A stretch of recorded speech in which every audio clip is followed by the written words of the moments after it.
may have thought that we started late, but it is ironic that the first speaker would be the author of the book, Procrastinate on Purpose. How is it that we have more tips and tricks, tools and technology, calendars and checklists than ever before, and yet we still always seem to be behind? How is it that we work longer hours? We're moving faster than we've ever moved in history, and yet we never seem to be caught up? How is it that we know more about time management today, and yet stress is at an all-time high? The reason why is because everything you know about time management is wrong. I first started to realize this a couple years ago. It was early on a Saturday morning. I was at my business partner's house, and I was picking him up for a very important international leader planning retreat. And he has this 2-year-old baby girl named Haven. And Haven is the sweetest little thing you can imagine. She has curly brown hair and these sweet, soft brown eyes. And we live in Nashville, so she has a little southern accent that's developing. And as I'm picking up Dustin and we're about to leave, Haven comes sprinting down the hallway. And she leaps and she latches on to Dustin's leg. And she says, "Daddy, where are you going?" And he looks down at her and he says, "Oh, I'm sorry, baby Haven. Daddy actually has to go to work today." And she looks up at him and her eyes well up with tears. And she says, "No, Daddy. Please, no work today. No work, Daddy." And in that moment, I realized two things. The first is that I myself am not ready to have kids just yet.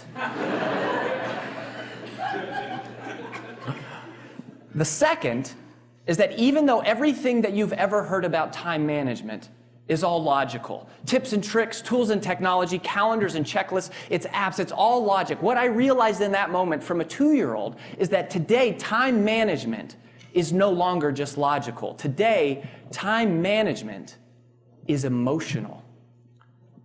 And how our feelings of guilt and fear and worry and anxiety and frustration, those things dictate how we choose to spend our time as much as anything that's in our calendar or on our to-do list.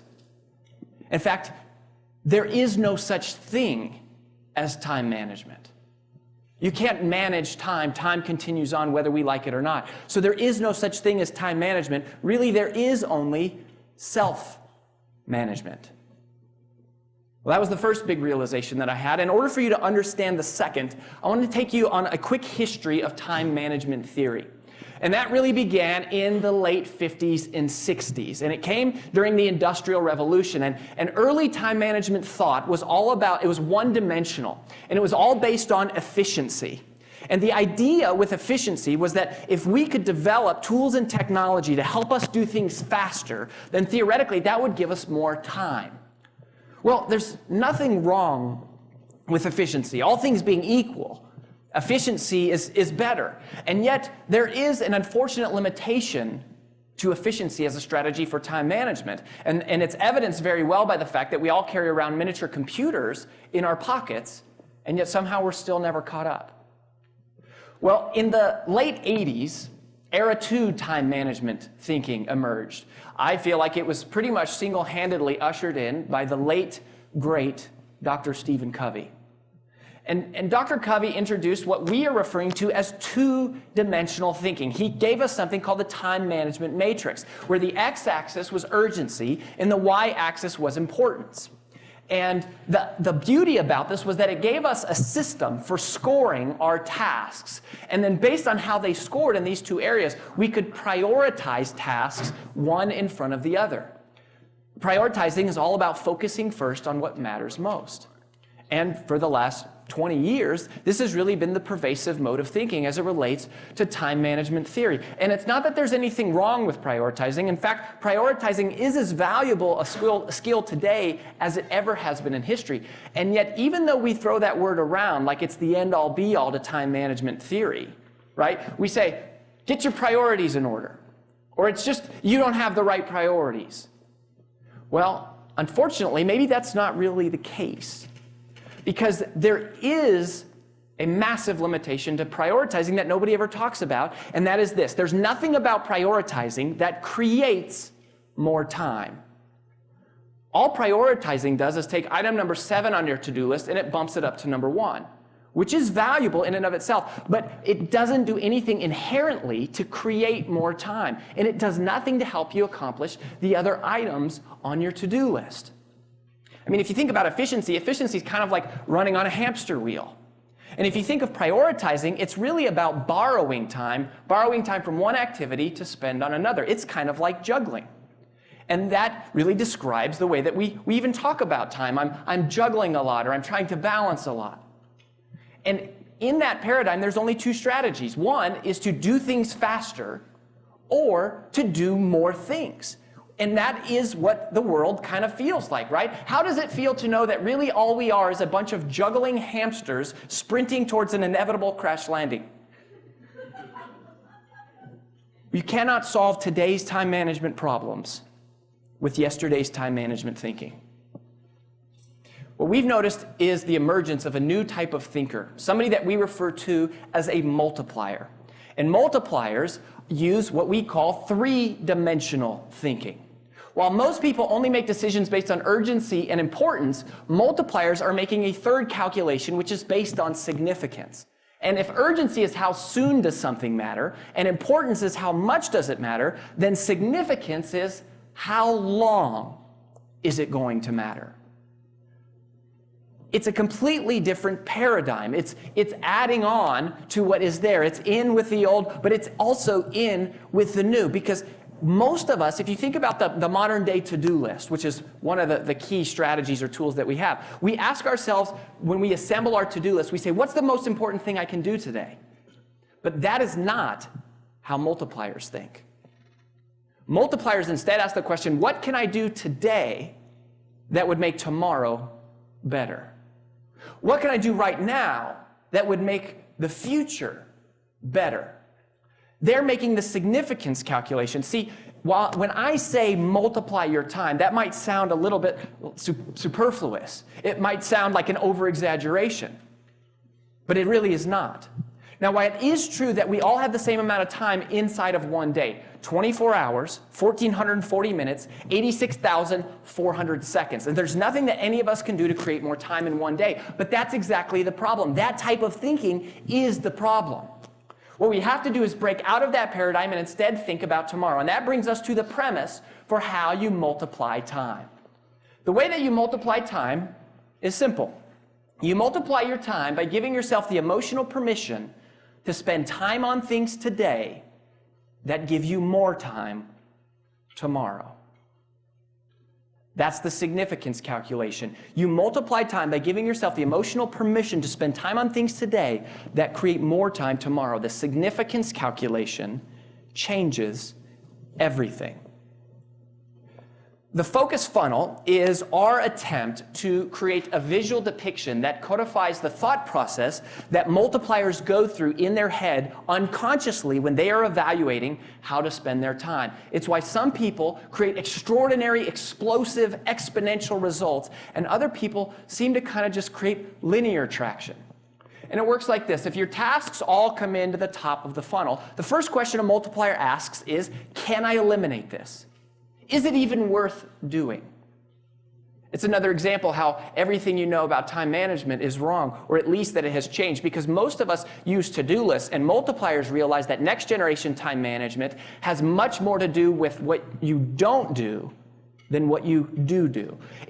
Time multipliers realize that perfection is achieved not only when nothing more can be added, but when nothing more can be taken away. It is the permission to ignore.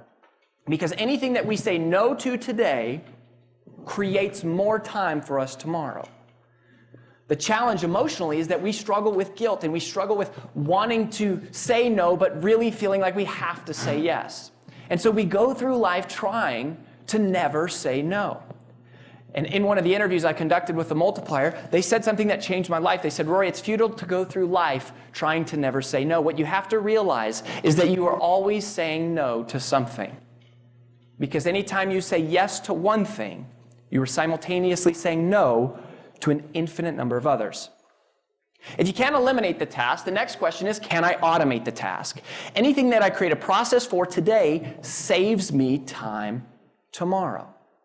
It's like setting up online bill pay. I never have 2 hours in my day to set up online bill pay. I just don't have time. And if I had 2 hours in my day, I would never use it to set up online bill pay. But a multiplier realizes that if I save 30 minutes a month from paying my bills by setting up online bill pay, then it makes sense to invest those 2 hours, because then after just 4 months' time, I will have broken even on that investment. And every month thereafter, I will get something we call ROTI, return on time invested.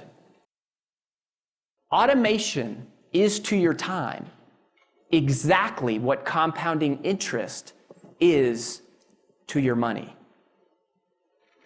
Just like compounding interest takes money and it makes money into more money, automation takes time and it makes it into more time.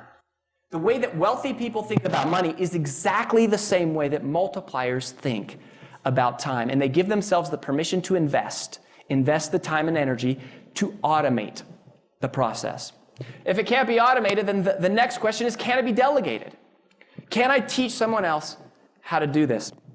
I'm reminded of a time when I was 7 years old, and I'll never forget, I was in the car with my mom, and I hit her with this question. I said, "Mom, do I have a dad?" And as you might imagine, that was a pretty difficult question for a single mother to navigate with her 7-year-old. And it was the first time that my mom told me her life story. She was pregnant at 17, divorced a couple years later, pregnant again at 22, and then she was divorced from my biological father 6 months after I was born. So there she was, 22 years old, single mom, no high school education. And she explained to me, she said, "Rory, I decided at that point that I would never have a man in my life because I haven't had good luck with men. And we may not have a lot, and we may not have a dad, but we're going to have love." And so we went back and forth for a little while, and I said, "Well, you know, Mom, I love our family. I really do. I love our family, but I think it would be really cool to have a dad." And so she said, "Well, I'll tell you what, honey, if you want a dad, then why don't you go out and find yourself a good dad?" What kind of crap is that? It just so happened that that was my first day at a new Shaolin Kung Fu center, and I had been studying martial arts since I was 5, and so they put me in this all-adult school to be a little more advanced. And there was another gentleman who walked in. It was his first day also, but this guy was much older than me. He had long hair and tattoos all up and down his arm and leather jacket, and he came in on a motorcycle. And this guy was about the scariest dude you can imagine if you're 7 years old, and he gets paired up as my sparring partner. His name was Kevin. He turned out to be pretty nice. Well, we started to advance through the belt levels together, and so Kevin started bringing me home from class every once in a while. Then before you know it, Kevin came over on the weekends, and we would practice our forms. And then we caught a movie, and then before long, Mom came with us to the movies, and so it was the three of us that were going to movies together. And I'll never forget the first time the two of them went to a movie without me.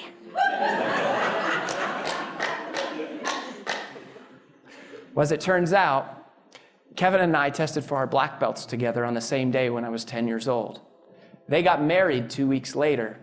A couple years after that, Kevin adopted me, and I changed my last name from Rory McLaughlin to Rory Vaden, and they have been married for 20 years ever since.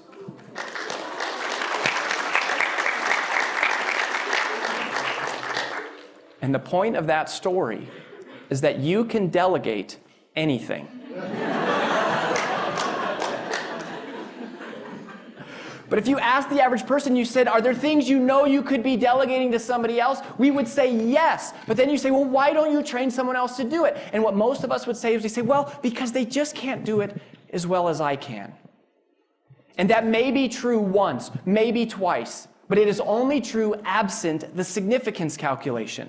Because if you think longer term, you realize they'll be able to master the task just like you were. Significance changes everything. It's how you multiply your time. It's giving yourself the permission of imperfect for a little while, because over time they'll be able to figure it out. Now, if you can't automate or delegate a task, that task drops out the bottom of the funnel, and at that point there's only one remaining question, and that question is, should I do this task now? Must it be done now, or can it wait until later?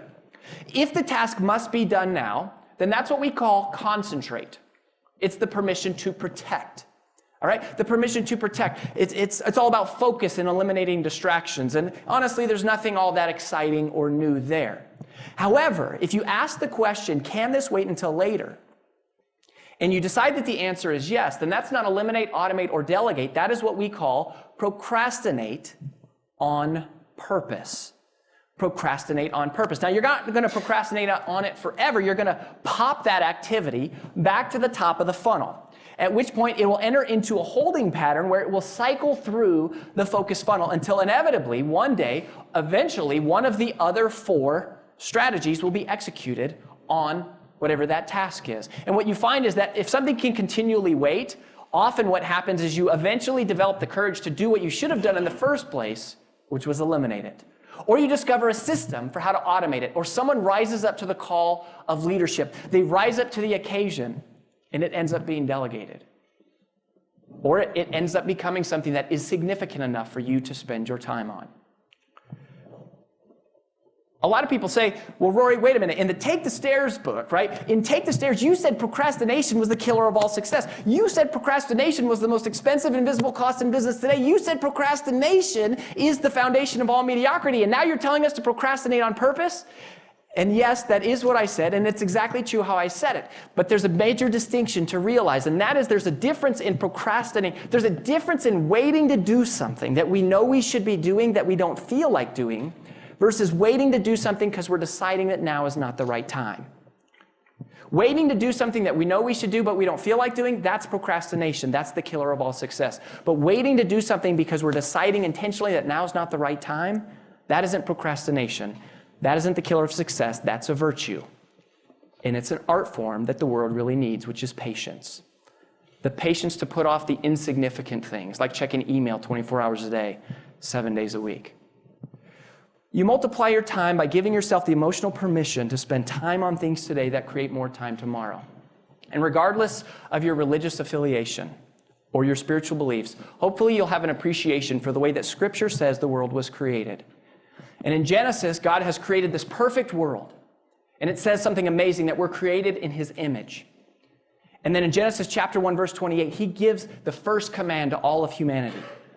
And what is that command? Thou shalt have no other gods before me? No. Is it love thy neighbor as thyself? No. God's first command to all of humanity, be fruitful and multiply. Thank you very much.